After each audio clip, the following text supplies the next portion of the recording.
Hello students, કેમ છો? મારું નામ છે પ્રતિક રાઠોડ અને આજે હું તમારી સમક્ષ એક એવો વિડીયો લઈને આવ્યો છું જે આપને ખૂબ ઉપયોગી નીવડશે. આપ ધોરણ 9 પાસ કરી ધોરણ 10ની અંદર પ્રવેશ મેળવી રહ્યા છો, ત્યારે ધોરણ 10ની અંદર એમ તો આપણે બધા જ વિષય ભણવાના છે, ગણિત, વિજ્ઞાન, સમાજ વિદ્યા, અંગ્રેજી, સંસ્કૃત, બધા જ વિષય.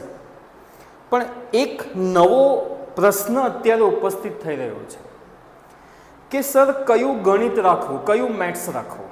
કારણ કે તમે જ્યારે 10મા ધોરણના ફોર્મ ફિલઅપની પ્રોસેસમાં જ્યારે આગળ જશો ત્યારે તમારી સામે બે ઓપ્શન આવશે: બેઝિક ગણિત રાખવું કે સ્ટાન્ડર્ડ ગણિત રાખવું, બેઝિક મેથ્સ રાખવું કે સ્ટાન્ડર્ડ મેથ્સ રાખવું.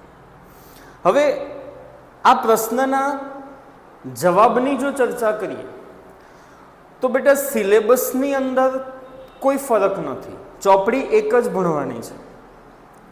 બેઝિક મેથ્સ જે વિદ્યાર્થી લઈને આગળ જાય છે એને પણ એક જ બુક છે, એ જ બુક છે, અને જે વિદ્યાર્થી સ્ટાન્ડર્ડ મેથ્સ લઈને આગળ જાય છે એને પણ એ જ બુક છે. હા, માર્ક્સ વેટેજ અલગ અલગ છે અને એના પર આપણે ફરી ક્યારેક બીજા વિડીયોની અંદર ચર્ચા કરીશું કે બેઝિક મેથ્સ લઈને આગળ જનાર વિદ્યાર્થીઓને કયા પ્રકરણમાંથી કેટલું પૂછાય છે, સ્ટાન્ડર્ડ મેથ્સ લઈને આગળ જનાર વિદ્યાર્થીઓને કયા પ્રકરણમાંથી કેટલું પૂછાય છે. અત્યારે આપણે કયું મેથ્સ પસંદ કરીશું તો ભવિષ્યમાં આપણે ક્યાં પહોંચીશું એની ચર્ચા કરીએ. તો જેવું મેં તમને કીધું, ગણિતના બે ભાગલા પાડી દીધા છે આપણા શિક્ષણ વિભાગે. એક છે સ્ટાન્ડર્ડ અને બીજું છે બેઝિક.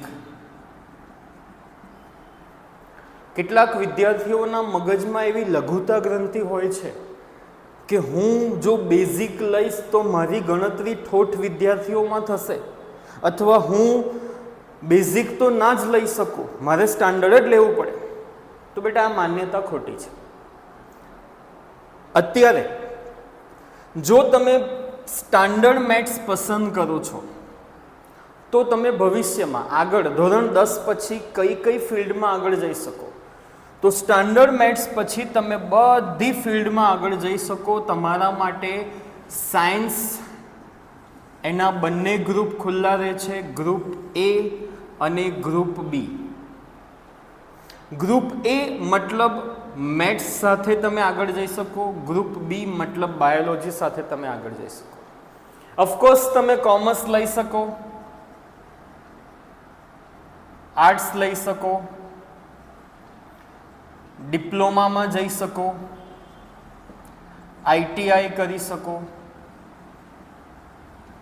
મતલબ જો તમે સ્ટાન્ડર્ડ મેથ્સ લઈને આગળ જાઓ છો તો તમારી પાસે બધા જ દરવાજા ખુલ્લા છે, તમે તમારી મનપસંદ ફિલ્ડમાં આગળ વધી શકો છો. સર હવે બેઝિક લઈને આગળ જઈએ તો, જો બેઝિક લઈને આગળ જાઓ છો તો શું અમે સાયન્સમાં એડમિશન લઈ શકીએ? તો જવાબ છે હા. જો તમે બેઝિક લો છો તો તમે સાયન્સની અંદર ગ્રુપ બીમાં એડમિશન લઈ શકો છો. ગ્રુપ બી મતલબ biology group, medical department. Commerce કરી શકો, આર્ટ્સ કરી શકો. હવે મોટો પ્રશ્ન કે સર શું બેઝિક મેથ્સ લીધા પછી અમે ડિપ્લોમામાં જઈ શકીએ?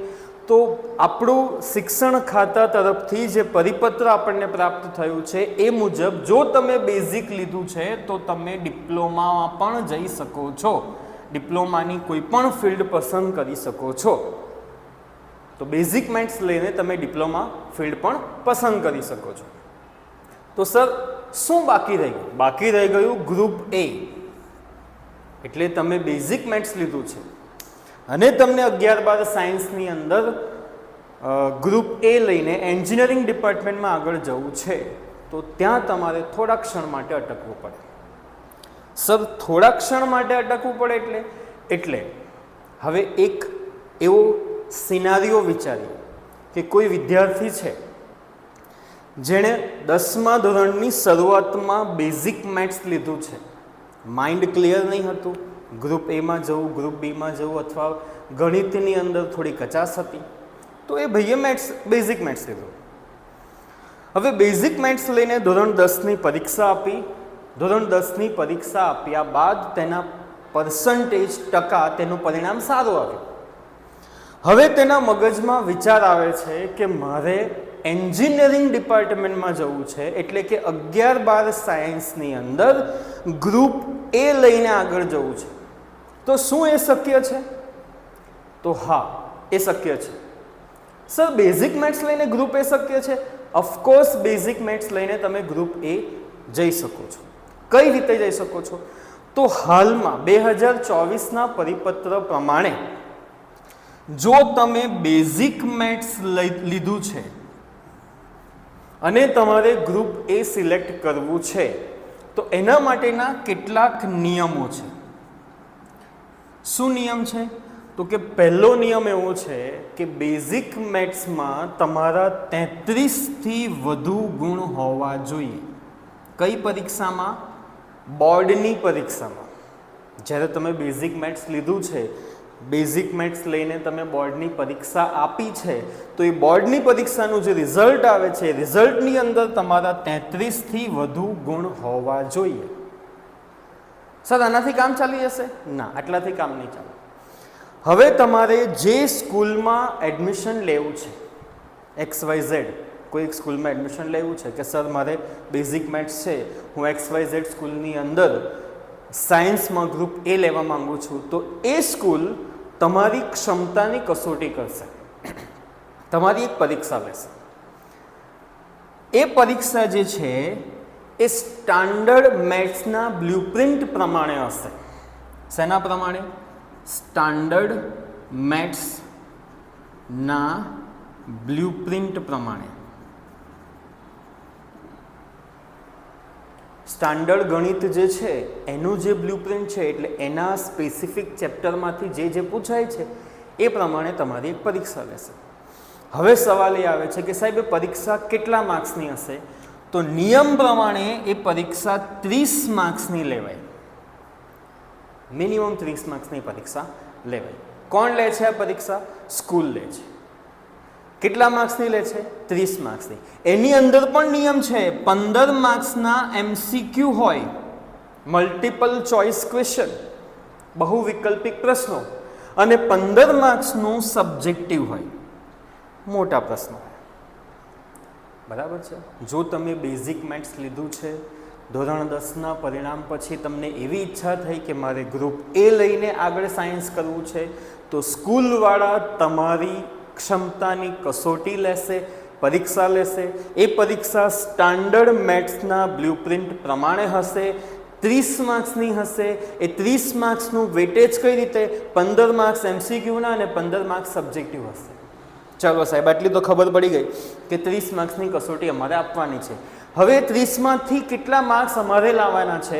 તો 33% માર્ક્સ તમારે લાવવાના હોય. કેટલા ટકા માર્ક્સ લાવવાના હોય બેટા? 33% તમારે માર્ક્સ લાવવાના હોય. તો 30ના 33% તમે ગણો તો 9 માર્ક્સની આસપાસ થાય. 9, 9.5 માર્ક્સ તમારે લાવવાના હોય. તમે એ સ્કૂલ કક્ષાએ લેવાયેલી ક્ષમતા કસોટીમાં 30માંથી 10 માર્ક્સ તમે લાવો છો, તો હવે તમે ગ્રુપ એ, ગ્રુપ બી, ગ્રુપ AB કોઈ પણ ગ્રુપ સાથે આગળ વધી શકો છો. રાઈટ? તો સ્ટાન્ડર્ડ મેથ્સ અને બેઝિક મેથ્સ વિશેની આ થોડી ઘણી માહિતી મેં આપવાનો પ્રયત્ન કર્યો. ગણિતમાં ભણવાનું એક જ છે. સ્ટાન્ડર્ડ મેથ્સના વિદ્યાર્થીઓ માટે અલગ વર્ગો, બેઝિક મેથ્સના વિદ્યાર્થીઓ માટે અલગ વર્ગો એવું હોતું નથી. સ્ટાન્ડર્ડ મેથ્સના વિદ્યાર્થીઓના ચેપ્ટર વાઇઝ માર્ક્સનું વેટેજ અલગ હોય છે, બેઝિક મેથ્સના વિદ્યાર્થીઓના ચેપ્ટર વાઇઝ માર્ક્સનું વેટેજ અલગ હોય છે, પણ ભણવાનું બધાને સાથે હોય છે. બરાબર?